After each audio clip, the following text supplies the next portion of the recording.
Moi, je trouve que les couples ont l'art et la manière de savoir se mettre des bâtons dans les roues tout seul.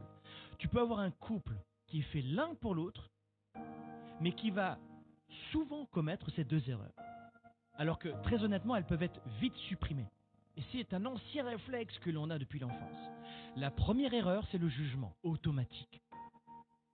On ne cherche pas à comprendre l'autre, on cherche immédiatement à le repousser, le juger. Pourquoi? Pour se surélever. Pourquoi? Pour justifier que nous avons raison. Une question d'ego mal placée.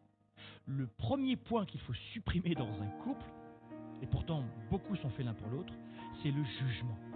Tu ne sais pas gérer tes finances comme ton père. Et la vaisselle, tu l'as fait mal. Et le ménage. Et puis de l'autre côté, on peut avoir aussi comme autre conseil, ah ben c'est parfait, moi je te donne le conseil d'abandonner parce que ce travail il n'est pas fait pour toi. C'est du jugement tout cela. Et au bout d'un moment, ce jugement joue l'effet d'un acide sur un métal. Même si le métal est costaud, il va se corroder avec un acide. Et c'est de l'acide le jugement. Le premier défaut à supprimer ce réflexe toxique, c'est le jugement. Et le deuxième mauvais réflexe qui vient pourrir la plupart des couples, c'est la projection.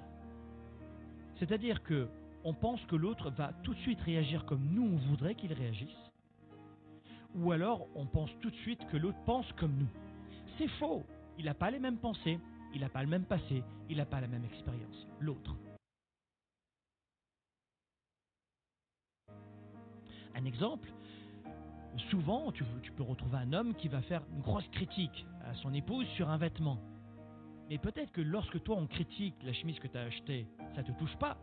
Mais chez une femme, c'est la pire des choses à faire, surtout qu'elle l'a fait pour te faire plaisir souvent.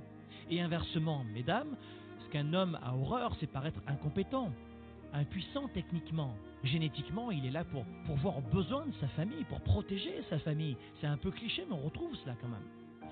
Et lorsqu'une femme dit à un homme, bah, tu t'es planté, hein. T'as vu le repas du mariage, c'était une catastrophe. T'as vu le repas d'hier soir, t'as vu. Alors pour elle, c'est pas une critique forte, c'est pas un jugement énorme, mais pour l'homme, il le prend ici.